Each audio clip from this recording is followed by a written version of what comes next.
कहानी है निशा और आरव की। आरव निशा को 5 साल से डेट कर रहा था।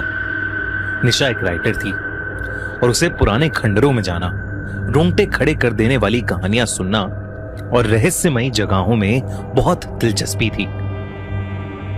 और वहीं आरव, उसका बॉयफ्रेंड, एक फोटोग्राफर था जो हर चीज को अपने कैमरे में कैद करना चाहता था। 2 दिन बाद निशा का बर्थडे था। आरव ने प्लान बनाया कि वो निशा को एक सुंदर से जंगल में तारों के नीचे कैंपिंग करवाएगा। निशा चाहती थी कि उसके दोस्त भी चलें, पर आरव का कहना था कि ये ट्रिप सिर्फ उन दोनों के लिए होनी चाहिए, क्योंकि तब तक आरव को अंदाजा भी नहीं था कि ये ट्रिप उसकी जिंदगी बदल देगा। शाम के 4 बजे आरव अपनी गाड़ी लेकर निशा के घर पहुंचा।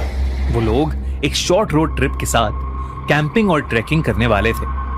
दोनों इस ट्रिप के लिए एक्साइटेड निशा खड़ी थी। वो बिल्कुल नॉर्मल दिख रही थी। उसने हाफते हुए आरव की हालत देखकर उससे पूछा कि उसे क्या हुआ है। आरव का शरीर पसीने से तरबतर था।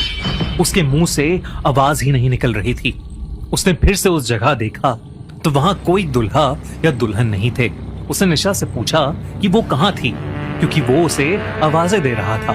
निशा ने अपनी उंगली गांव से थोड़े दूर शुरू होते जंगल की ओर दिखाई। जैसे ही उसने कैमरे के स्क्रीन पर फोटो देखी, वो सुन पड़ गया। हर फोटो में निशा के ठीक पीछे वही सेहरा पहना हुआ दुल्हा खड़ा था, और हर फोटो में वो दुल्हा निशा के पास आ रहा था। आरव का सुन्न पड़ा चेहरा देख निशा ने उससे कैमरा छीन लिया। निशा ने फोटोज देखी और एकदम से खुश हो गई। फोटोज काफी सुंदर आई थीं। अब उसमें कोई दुल्हा नहीं दिख रहा था। आरव बेचैन हो चुका था, पर निशा को खुश देखकर उसने कुछ नहीं कहा। आरव की आंखें उसे जो दिखा रही थीं, उस पर उसका दिमाग यकीन ही नहीं करना चाहता था। रात को टेंट में आरव को नींद नहीं आई। उसने फिर से कैमरा चेक किया। अब जैसे ही उसने गांव की वो तस्वीरें देखी, उसके होश उड़ गए। हर लाल दरवाजे के बाहर वो दुल्हा खड़ा था। आरव ने डर के मारे अपना कैमरा दूर फेंक दिया। तभी उसे अजीब से मंत्र सुनाई देने लगे। वही मंत्र जो वो ऊपर की सीढ़ियों से आरव को वो मंत्र फिर से सुनाई देने लगे।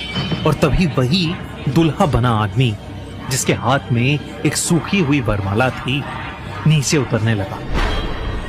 आरव ने निशा को लेके भागने की कोशिश की, पर उसके पैर जैसे जमीन में धंस गए थे। आरव ने देखा कि निशा की आंखें सफेद हो चुकी हैं। वो किसी कठपुतली की तरह उस दूल्हे की तरफ बढ़ रही है। आरव की आंखों के सामने उस दूल्हे ने निशा को वरमाला पहनाई। आरव ये सब रोकना चाहता था, और जैसे ही वो उस दूल्हे के पास गया, उसे उस दूल्हे का भयानक अधमरा चेहरा दिखा।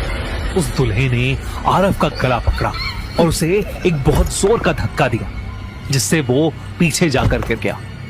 और फिर उस दूल्हे ने निशा के साथ फेरे पूरे किए। आरव समझ चुका था कि वो दूल्हा कोई इंसान नहीं, बल्कि शायद एक आत्मा है। जैसे